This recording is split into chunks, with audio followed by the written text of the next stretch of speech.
Franklin are doing to get in shape this semester. We have that story next. We take a look at the political landscape in the area of gun control and why you should stop and think before you buy a pet. That's our top story on this spring edition of Inside Franklin.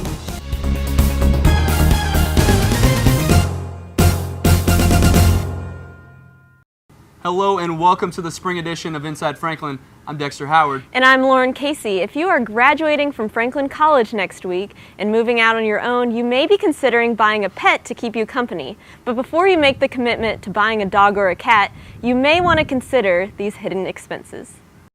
He's part of our family, so we'd pretty much pay anything for him. This seems to be the typical response from pet owners living through the recent economic downturn. Pets are considered part of the family, and owners say they will do whatever it takes to keep it that way. But it's sometimes difficult. We don't really make a lot of money right now since we just graduated and we're just starting off, but we've still managed to find ways to pay for him. It seems that pet owners these days will go to extremes to make sure that their animals stay in their households and are taken care of and provided for. But sometimes that's just not the case, and families will have to take their pets to shelters such as this. Officer Michael Delp, Director of Johnson County Animal Control, said he has seen an effect on families who own pets during this downturn. Well, we've seen a change in the number of pets brought in.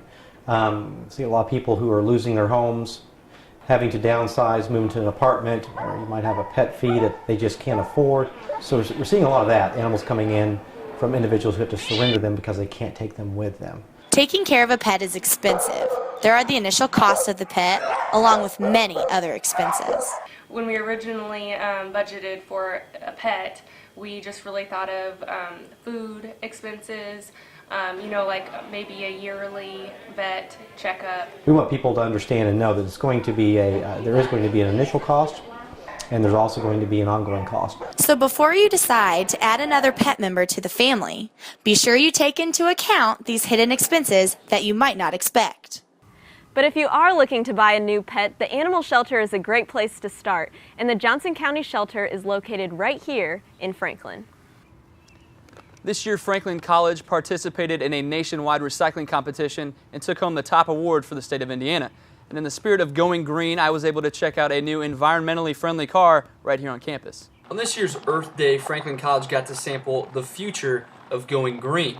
Bill Receiver, a 1972 graduate of Franklin College, drove the fully electric Tesla Model S up from Louisville, Kentucky. Despite smart car stereotypes, Receiver says eco-friendly doesn't always mean slow. You press on the accelerator and she goes. I mean, it goes from 0 to 60 in about 4 seconds. I mean, it's a race car. I mean, it really will go. But it's very quiet.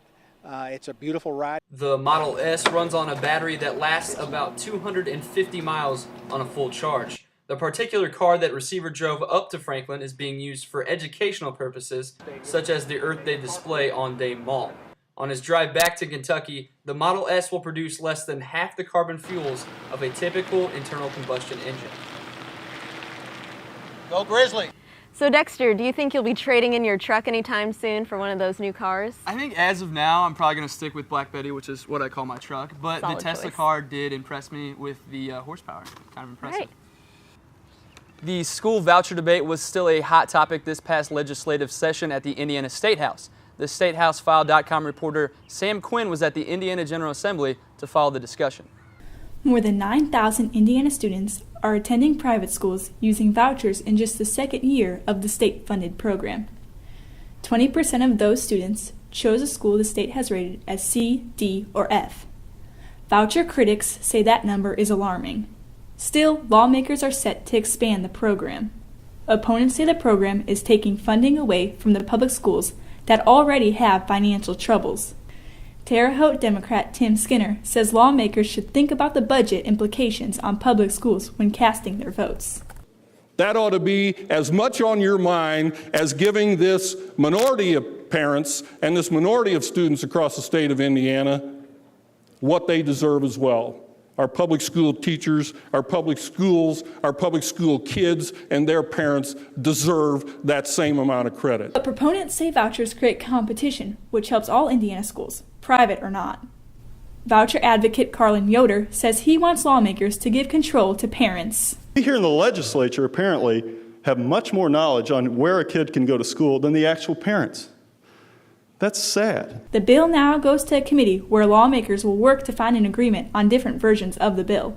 Senate President Pro Tem David Long says vouchers and other education bills will likely be the hardest compromises to reach in the session's last days. Obviously, this is no different from any other session. We'll have to come together on a lot of different issues and find common ground, which will happen. For theStateHouseFile.com, I am Sam Quinn. To learn about this issue and others discussed during this past legislative session, go to theStateHouseFile.com. If you have a Franklin email address, you can subscribe to the site free of charge. And another hot topic in the political spectrum on the national level is gun control. And after this year's Sandy Hook shooting, many are wondering if the government should place tighter restrictions on guns.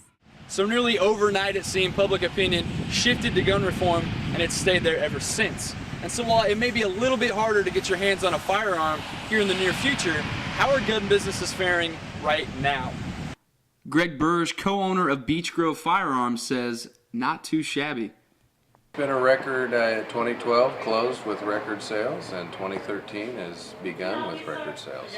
It's been way more than a spike. The family-owned Beech Grove Firearms operates out of 12,000 square feet of space on the south side of Indy. That includes a firing range. Lately, the big store has been translating into big business, but keeping product in stock is still a problem, even for larger establishments. That is a nationwide problem, and you're probably going to see a lot of gun stores go out of business because of it. But it's still difficult for us, and I consider us one of the bigger tier stores. About 30 miles to the west of Beech Grove Firearms in Clayton, Indiana, at Freezy Gun Auction, Burge's sale reports are echoed, and it's not just guns that are hard to come by. We've seen an increase basically in the bottom line of our sales, not so much in the amount of guns, but the amount of dollars from the ammunition. Ammunition right now is very scarce, and so ammunition prices are up. And therein lies the side effect to all the great sales. Low supply competing with high demand.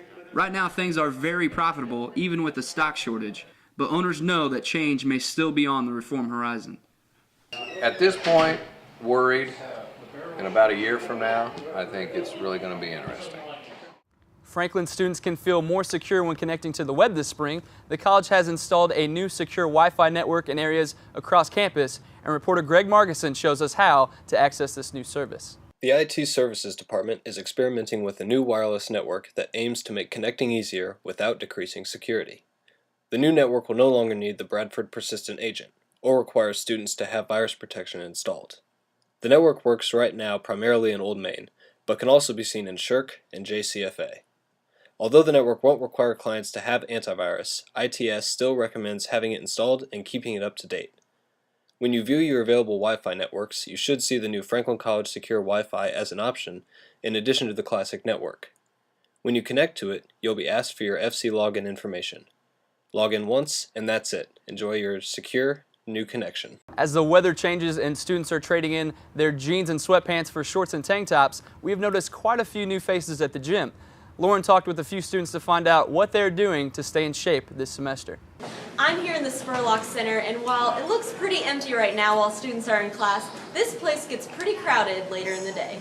Many students at Franklin College are finding time for fitness this spring. From choosing healthier choices in the cafeteria to workout classes offered by the college, there are many options to better your lifestyle here on campus. Junior Chelsea Davis says that sometimes you have to get creative. A lot of the athletes use the gyms, and so it's awkward if you're just like a regular person that wants to, stay fit. But her and her friends have made it work. Lately I've been trying different workouts and things, and so I've been doing Insanity with some of my friends, which has been really good actually. Sophomore Tiffany Egan Rojas takes advantage of the free fitness classes offered by the wellness program. I come to Zumba just to get a fun and interesting workout. I've always been a dancer and I've always enjoyed dancing, so this is just enjoyable for me. And graduating senior Martin Chastain has been stepping up his game in the weight room. I've been trying to build up my cardio, run a little more, get a little more lean muscle.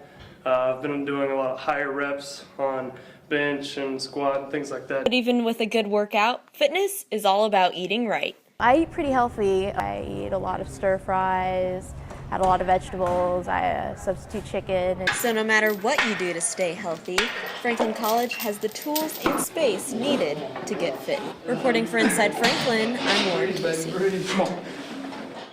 Parents of younger students sometimes face the issue of whether or not to homeschool their child, and sports teams can add pressure to this decision. But one local program is reaching out to homeschool students by offering them a spot on the team. Homeschooled students often get overlooked in the education system. However, one local baseball team is giving homeschoolers the same athletic opportunities that public school students get. The Indianapolis Kings are a Christian-based baseball organization for middle school and high school homeschooled students. Greg Judy, who coaches the junior high team, said that the goal of the team is to add to the players' education while still being competitive. Well, we try to build character in our players and Christ-likeness. We try to build character and try to build ethics and proper decision-making with our players. And also, with that being said, we still want to win games, and our goal is to have a winning record at the end of the season. The Kings have a junior high, junior varsity, and varsity team that play a normal schedule against local public school teams. Micah Stewart, a 13-year-old player for the Kings, said that he enjoys being able to play baseball, but his main focus is on the team and what it stands for. Well, I enjoy that it's a Christian baseball team and that we have the opportunity to play and be able to play together and know that we're brothers in Christ. Being homeschooled hasn't prevented these kids from benefiting from sports just like any other student would. Team father Pat Eakes is grateful that his son Ben is able to add to his education by learning values through athletics. As far as the educational aspect, we homeschool our son because we want to educate him not only in the mathematics and the spelling and the history, but also bring him up in the nurture and admonition of the Lord. The Kings, I think, reinforces that with him, so as far as his education, they're helping him. Although the Kings would lose this game, their season is just getting started.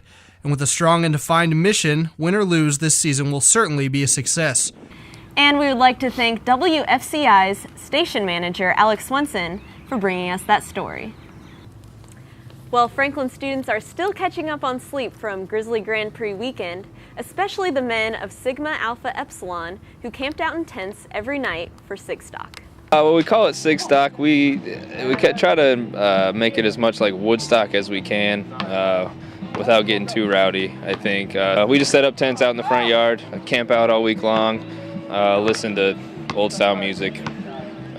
Just try to play it up as much as we can. As you can see, we're all kind of outside hanging out together all the time. It's kind of not good. Weather's getting better, so why not do it now? Yep.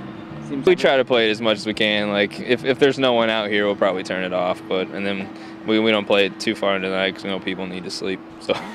Well, I mean, it's not just a brotherhood event, I guess. I know we're all kind of hanging out here, but I guess anyone on campus, if they want to come hang out, just enjoy the weather. We'll be grilling out later on. Just come on over, have fun.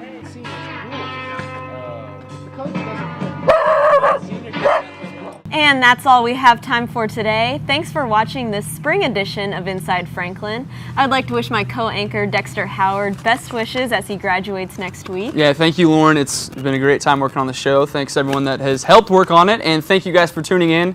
Again, I'm Dexter Howard with Lauren Casey. Have a great summer, FC.